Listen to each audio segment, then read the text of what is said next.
को जो ऑस्कार मिला, आपने उसका भी कांग्रेस से हिसाब मांग लिया। भाई मैंने बधाई दी है कांग्रेस को। अगर कांग्रेस पार्टी 60 साल राज न करती तो हिंदुस्तान में स्लम न होते,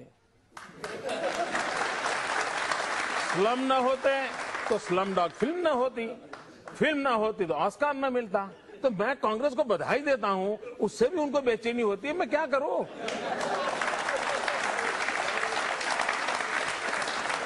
क्या मोदी जी आप गुजरात से संतुष्ट हो गए, दिल्ली की ओर क्यों नहीं देख रहे? 5 करोड़ लोगों की समस्याओं से बड़ी 100 करोड़ लोगों की समस्याएं हैं और कुछ इस हद तक है देश आज जिस हालात में है, क्या आपको नहीं लगता कि आपको दिल्ली की ओर कूच करनी चाहिए? मुझे गुजरात का कार्य मिला है, गुजरात की जनता ने मुझे जिम्मेवारी दी है, उसको मुझे बड़े निष्ठा के साथ उसको निभाना चाहिए और जो काम मुझे दिया है उसको मैं लगन से कर रहा हूं। आप गोल गोल जवाब दे रहे हैं। उन्होंने कहा है कि अब 8 साल हो गए गुजरात में, गुजरात का विकास आपने कर लिया, देश को करके दिखा दिया, अब दिल्ली की कुर्सी आप इंतजार कर रही है। नहीं, आपने पूछा दिल्ली की ओर देखते क्यों नहीं। देखिए मेरी सरकार ने, मैं दिल्ली की ओर क्यों देखता नहीं, मैं बताता हूं।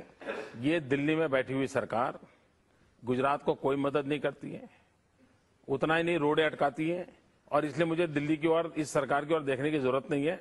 इसलिए मैं अपना गुजरात की दुनिया चलाता हूं और प्रगति करने का प्रयास करता हूं।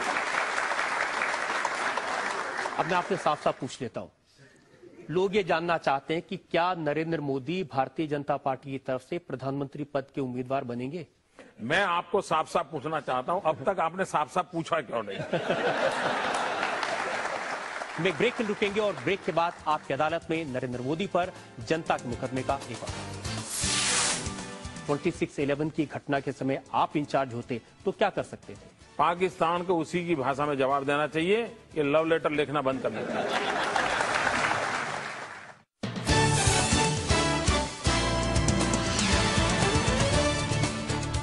आपकी अदालत में आज हम मुकदमा चला रहे हैं गुजरात के मुख्यमंत्री नरेंद्र मोदी पर। आपकी अदालत में अगला इल्जाम नरेंद्र, आपकी अदालत में नरेंद्र मोदी पर इल्जाम है कि ये गैर जिम्मेदाराना बयान देते हैं। मोदी साहब, पहली बार शायद ये मौका हुआ है जब पाकिस्तान के वजीर आजम ने यह कहा कि नरेंद्र मोदी जो कह रहे हैं वो बिल्कुल ठीक है। यूसुफ रजा गिलानी ने कहा कि नरेंद्र मोदी पाकिस्तान के स्टैंड के साथ एग्री करते हैं, बड़ी खुशी की बात है। आपने कहा अजमल कसाब के स्टेटमेंट के बारे में, अजमल कसाब के स्टेटमेंट को एविडेंस नहीं माना जा सकता। मैंने ऐसा नहीं कहा है। मेरा विषय था पोटा का कानून हटाने के संबंध में। पोटा का कानून जो आतंकवाद के खिलाफ लाया गया था, अटल जी की सरकार लाई थी, उसमें एक प्रावधान था कि कोई भी आतंकवादी पकड़ा जाए और अगर वो सीनियर पुलिस के सामने स्टेटमेंट देगा तो वो स्टेटमेंट एविडेंस के रूप में माना जाएगा।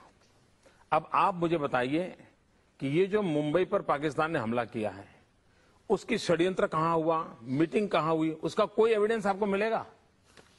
कोई एविडेंस मिलने वाला नहीं है। तो आपके पास एविडेंस है कसाब।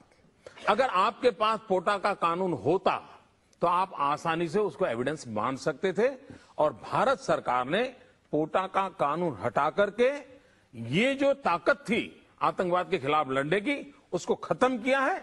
ये मेरी चर्चा का विषय। मोदी साहब, मेरे पास पाकिस्तान के कुछ अखबार हैं, द नेशन, डॉन, जियो टीवी की रिपोर्ट्स हैं, और इन सबका यह कहना है कि नरेंद्र मोदी और पाकिस्तान के वजीर आजम यूसुफ रजा गिलानी एक ही तरह की बात कह रहे हैं। पाकिस्तान अपने लिए क्या करता है वो मेरा एजेंडा नहीं है। पाकिस्तान कुछ भी बोल सकता है, पाकिस्तान झूठ बोलने में माहिर है। अभी भी देखिए ना, 30 सवाल भेज दिए और हिंदुस्तान की सरकार उनको जवाब लिखने में पड़ी रही है। पाकिस्तान को उसकी भाषा में जवाब देना पड़ेगा। सीधी बात है, हिंदुस्तान में आतंकवाद के खिलाफ कठोर से कठोर कानून होना चाहिए। दुनिया के सभी डेमोक्रेटिक कंट्री ने कानून बनाए हैं। ह्यूमन राइट की वकालत करने वाले दुनिया के सब देशों ने कानून बनाए हैं। अमेरिका का पैट्रियट कानून तो ऐसा है कि जो आशंका वाला व्यक्ति है 6 साल तक उसको जेल में बंद कर सकते हैं, और वो पूछ भी नहीं सकता है कि उसको जेल में बंद क्यों किया। और उसी का कारण है कि 9/11 के बाद अमेरिका में एक भी घटना घटी नहीं। हिंदुस्तान में जब तक हम इस प्रकार के कठोर कानून नहीं बनाते, तब तक हम आतंकवाद को रोकने में सफल नहीं होंगे। लेकिन आपका एक और बयान है जिसका जिक्र पाकिस्तान के अखबारों में किया है। आपने कहा कि जब तक अंदर से कोई मदद नहीं मिलती इतना बड़ा अटैक नहीं हो सकता था और इसका जमकर इस्तेमाल किया पाकिस्तान ने। मेरे बयान के 1 घंटे के बाद मुंबई के पुलिस कमिश्नर का बयान आया है कि 15 लोग थे जिन्होंने लोकली उनको सपोर्ट किया है, लॉजिस्टिक सपोर्ट दिया है, किसी ने रास्ता दिखाया होगा, किसी ने होटल दिखाई होगी, कोई ले गया होगा।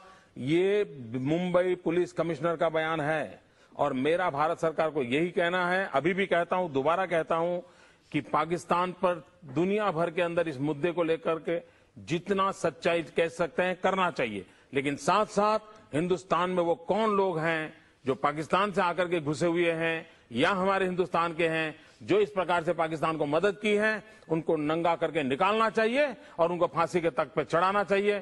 देश के अंदर कोई ऐसी गद्दारी नहीं कर सकता। और ये मैं आज भी डंके की चोट पे बोलना चाहता हूं, हिंदुस्तान में वो मदद बिना कोई आदमी बाहर का आए करे के चला, हवाई जहाज में आकर के बॉम्बार्डिंग करके गया है क्या? सामान्य आदमी को समझ आता है कोई तो होगा जिसने उसको रास्ता बताया होगा, पहले रेकी करने आए होंगे तब किसी ने बताया होगा। और पुलिस बोलती है, मुंबई पुलिस ने ऑफिशियल कहा है कि 15 लोगों की मदद तो हुई है। तो चर्चा का विषय यह होना चाहिए कि ये दिल्ली की सरकार वोट बैंक की राजनीति के खातिर ये लोगों को खोजने की बात में ढिलाई क्यों करती है। लेकिन दिल्ली की सरकार तो ये कह रही कि ऐसा लगता है कि नरेंद्र मोदी पाकिस्तान के टच में है। वैसे तो मेरा पूरा राज्य पाकिस्तान के टच में है, क्योंकि हम गुजरात और पाकिस्तान पड़ोस में है, तो हमारा तो पूरा राज्य उनके टच में है और हम उनके कारनामों को जानते हैं और जानना भी चाहिए। कोई ऐसा स्टेट होगा क्या कि दुश्मन देश क्या कर रहा है उसकी जानकारी न रखे? ऐसा हो सकता है क्या कोई देश? वो दिल्ली वाले हो सकते हैं, हम नहीं हो सकते। हम तो जागेंगे, बराबर ध्यान रखेंगे। और मैं चाहता हूं कि इन दिनों आतंकवाद के खिलाफ एक मन बनाकर लड़ा जाए, इसलिए मैं राजनीतिक बयानबाजी करना नहीं चाहता हूं, लेकिन आतंकवाद के खिलाफ एक माहौल बनाना बहुत आवश्यक है, मैं साफ मानता हूं। लेकिन राजनीतिक बयानबाजी तो आप करते हैं जब आप इलेक्शन के लिए स्पीचेस देते हैं, जब आप पब्लिक मीटिंग्स करते हैं, आप कहते हैं कि उग्रवादियों पर अगर नकेल कसनी है तो भारतीय जनता पार्टी को वोट दो। वो तो आतंकवाद को खत्म करने के लिए नहीं, राजनीति थोड़ी है। आतंकवाद को खत्म करना है कि नहीं करना है भाई? सब बोल रहे हैं आतंकवाद को खत्म करना है, तो खत्म करने के लिए जो कर सकते हैं उसको काम दो। पूरा देश को कहना चाहिए नहीं, कहा राजनीति थोड़ी है। लेकिन आतंकवाद को तो आपने एक ये राष्ट्र नीति है, ये राजनीति नहीं है भैया। राष्ट्र की हर व्यक्ति को सुरक्षा चाहिए और ये करना चाहिए। जो नहीं करते उनको पूछो कि भाई आप वोट बैंक की राजनीति के खातिर आतंकवाद को ये पनपा के क्यों देते हो? भाई ऐसा तो नहीं है कि आपके राज्य में आतंकवादी हमले न हुए हो? गुजरात में आतंकवादी आए, उनको समझ आ गया कि गुजरात जाने का क्या खमियाजा भुगतना पड़ा। 21 दिन के अंदर हर एक को खोल करके रख दिया, चमड़ी उधेड़ करके रख दी और उनके आकाओं को पकड़ के ले आए। हिंदुस्तान में केरल से लेकर के कश्मीर तक हर राज्यों से उनके जितने आका थे वो पकड़ लिए। और गुजरात में आतंकवाद की घटना घटी, उसका नतीजा ये हुआ कि देश की सब सरकारों को 5 साल से आतंकवादी घटनाएं घटती थी, लेकिन वो किसी को पकड़ते नहीं थे। गुजरात में पकड़ने के बाद उनको पकड़ने के लिए जाना पड़ा और उसके बाद देश भर में पकड़ने की बात शुरू हुई। तो गुजरात का एक बहुत बड़ा कंट्रीब्यूशन रहा है और सिमी के पूरे नेटवर्क को, उनके सारे आकाओं को पकड़ कर रख दिया हमने। तो देश की बहुत बड़ी भलाई का काम किया गुजरात ने। आप कहते हैं अपनी पब्लिक मीटिंग्स में अगर बीजेपी की सरकार सत्ता में आएगी तो अफजल गुरु को फांसी भी लटका दिया जाएगा। ये आतंकवाद का इस्तेमाल नहीं है सियासत के लिए? अफजल गुरु को फांसी नहीं देनी चाहिए क्या? क्या देश में इस चीजों की लोकतंत्र में डिबेट होनी चाहिए कि नहीं होनी चाहिए? क्या डिबेट होनी चाहिए? मोदी कुर्ते की डिबेट होगी क्या? देश में लोकतंत्र में मोदी कुर्ते की डिबेट करोगे क्या? हर सियासत में क्या हो रहा है, क्या होना चाहिए, इसी की तो डिबेट होनी चाहिए। And this is the true democracy. और चुनाव ये लोकतंत्र का सबसे बड़ा उत्सव होता है और उत्सव में बहस होनी चाहिए, इश्यूज की चर्चा होनी चाहिए और ये राष्ट्र नीति से जुड़े हुए हैं। अफजल गुरु को फांसी मिलना चाहिए। मैं यहाँ के जनता की अदालत को पूछना चाहता हूँ, अफजल गुरु को फांसी मिलनी चाहिए? एक आदमी मिलेगा जो कहेगा अफजल गुरु को फांसी ना मिले? और कोई मुझे बताएं, हमारे जनरल वैद की हत्या हुई थी, एक पंजाब के एक लड़के ने उनकी हत्या की थी, उसको फांसी हुई। फांसी होने के बाद उसने भी दया की अर्जी की थी, लेकिन भारत सरकार की कैबिनेट ने 15 मिनट में निर्णय किया उसको फांसी पर लटका देना चाहिए और उसको तुरंत डेट तय करके फांसी पर लटका दिया गया। जनरल वैद्य के हत्यारों को, जो पंजाब का लड़का था, 15 मिनट के अंदर निर्णय कर सकते हो। अब अफजल गुरु को क्यों शोकेस में रखा हुआ है भाई? किसको दिखाना चाहते हो? और सुप्रीम कोर्ट को मानोगे कि नहीं मानोगे? देश में जवाब उन लोगों ने देना चाहिए जो इस प्रकार की हरकतें करते हैं। जवाब हमसे मत मांगो जो ये कहते हैं कि गुनहगार को फांसी मिले। हम तो न्याय के पक्ष में बोल रहे हैं। लेकिन क्या ऐसे इश्यूज को आप चुनाव में इस्तेमाल करेंगे, वोट लेने के लिए लोगों को? ये इस्तेमाल नहीं है, ये इस्तेमाल शब्द ठीक नहीं है। लोकतंत्र में लोक शिक्षा ये हर एक राजनीतिक दल का कर्तव्य है कि जिसने जनता को शिक्षित करना चाहिए, मीडिया के माध्यम से शिक्षित करना चाहिए, जहां मौका मिले वहां कहना चाहिए। और देश में आतंकवाद के खिलाफ बोलते हैं तो आतंकवाद का कानून के समझ में आएगा, आतंकवादियों को सजा के समझ में आएगा, आतंकवादियों को किस प्रकार से ट्रीटमेंट करनी चाहिए उसका आएगा। ये सारे राष्ट्रनीति के विषय हैं और उसकी बहस होनी चाहिए। 26/11 की घटना के समय आप इंचार्ज होते तो क्या कर सकते थे? पहली बात है, जो मैंने गुजरात में किया वो करके दिखाता। मुझे देर नहीं लगती, मैं आज भी कहता हूं पाकिस्तान को उसकी भाषा में जवाब देना चाहिए, पाकिस्तान को उसी की भाषा में जवाब देना चाहिए। ये लव लेटर लिखना बंद करना चाहिए। लेकिन इंटरनेशनल प्रेशर है, उसका भी तो ख्याल रखना पड़ेगा सरकार को। इंटरनेशनल प्रेशर पैदा करने की ताकत आज हिंदुस्तान में 100 करोड़ का देश है। पूरी दुनिया पे प्रेशर हम पैदा कर सकते हैं जी। कोई हम पर कैसे प्रेशर पैदा करे? ये उल्टी गंगा क्यों चली? मैं हैरान हूं जी। पाकिस्तान हमको मार के चला गया, पाकिस्तान ने हम पर हमला बोल दिया मुंबई में, और हमारे मंत्री जी अमेरिका गए और रोने लगे, ओबामा ओबामा ये हमको मार के चला गया, बचाओ बचाओ। ये कोई तरीका होता है क्या? पड़ोसी मार के चला जाओ और अमेरिका जाते हो? अरे पाकिस्तान जाओ ना। क्या तरीका होता? पाकिस्तान जो भाषा में समझे समझाना चाहिए। वही तो मैं आपसे समझने की कोशिश, वही तो मैं कह रहा हूं, पाकिस्तान जो भाषा में समझे वो समझाना चाहिए। आपकी अदालत में आज हम मुकदमा चला रहे हैं। गुजरात के मुख्यमंत्री नरेंद्र मोदी पर जनता नरेंद्र मोदी से पूछ रही है कि वो दिल्ली की तरफ कूच क्यों नहीं करते। आपकी अदालत में नरेंद्र मोदी पर जनता के मुकदमे का एक और दौर, एक ब्रेक के बाद। ये आरोप सोनिया गांधी का है। आपको याद होगा, उन्होंने गुजरात में जाके कहा था कि नरेंद्र मोदी मौत के सौदागर हैं।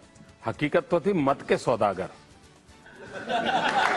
अब वो बेचारी बोल गई मौत के सौदागर।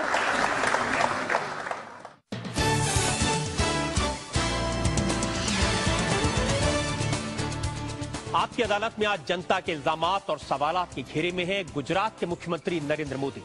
आपकी अदालत में अगला इल्जाम नरेंद्र मोदी का। आपकी अदालत में नरेंद्र मोदी पर इल्जाम है कि इनके विरोधी इन्हें मौत का सौदागर कहते हैं। ये आरोप सोनिया गांधी का है। आपको याद होगा, उन्होंने गुजरात में जाके कहा था कि नरेंद्र मोदी मौत के सौदागर हैं। उनकी मातृभाषा इटालियन है और उसके कारण शायद वो शब्दों को समझ नहीं पाई। हकीकत तो थी मत के सौदागर। अब वो बेचारी बोल गई मौत के सौदागर। तो हम मत के सौदागर हैं तो अच्छी बात है। गुजरात की जनता ने हमको आशीर्वाद दे दिया। लेकिन सच्चाई ये है कि आप पूरे गुजरात को एक रिपब्लिक की तरह चलाते हैं। रिपब्लिक ऑफ गुजरात, जैसे आप उसके प्रधानमंत्री हो। बाकी देश में क्या होता है उससे आपको कोई मतलब नहीं है।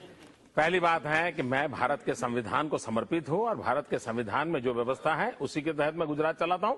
लेकिन मैं इनिशिएटिव लेता हूं। अब जैसे मेरे यहां vibrant Gujarat global investor summit हुआ, 50 देश वहां रिप्रेजेंट हुए। किसी देश के प्रधानमंत्री, किसी देश के उप प्रधानमंत्री, किसी देश के उपराष्ट्रपति, ढेर सारे देशों के कैबिनेट मिनिस्टर्स, कोई 100 से ज्यादा डिप्लोमेट्स, ये सारे लोग गुजरात की धरती पर आए। क्योंकि उनको कहीं कहीं तो जाना होता है। वो दिल्ली में आएंगे तो दिल्ली भी एक स्टेट तो है ही है।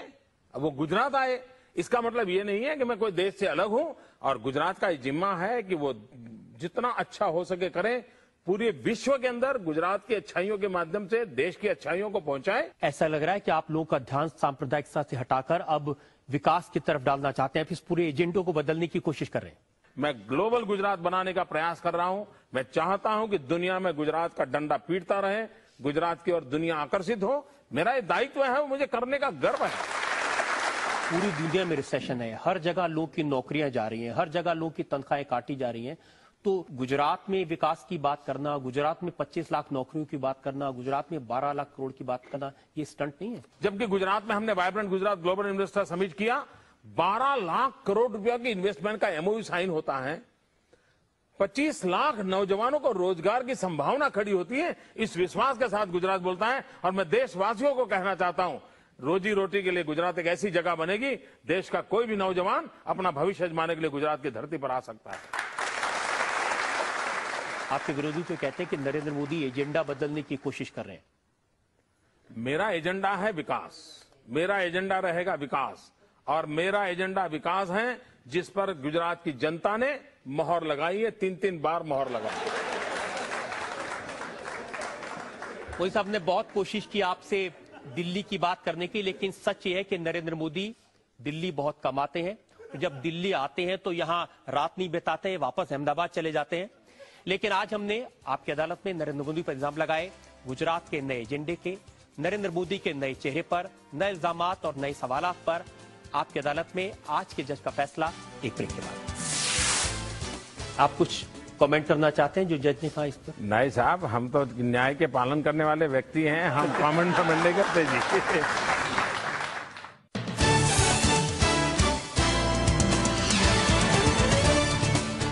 आपकी अदालत में आज हमने नरेंद्र मोदी पर इल्जाम लगाए उनके नए एजेंडे को लेकर। नरेंद्र मोदी पर नए इल्जामात और नए सवालात पर उन्होंने बेबाकी से हर सवाल का जवाब दिया। हम चलते हैं आज के जज दिलीप चेरिन के पास आज के मुकदमे पर फैसले के लिए। अदालत का फैसला यह है कि Modi is truly the missile man of Gujarat. शायद अडवाणी उनका वॉरहेड हो इस वक्त, और देश में यह सवाल अभी भी रहेगा, आगे जाकर गुजरात की प्रगति पे वो कंसंट्रेट करेंगे कि सारा देश के विकास पे जो उनका नया मुद्दा है, इस मुद्दे लेके अगर दिल्ली आना हो तो मुझे लग रहा है कि इस वक्त वो तैयारी पे है, अगले बार शायद वो रेडी होंगे।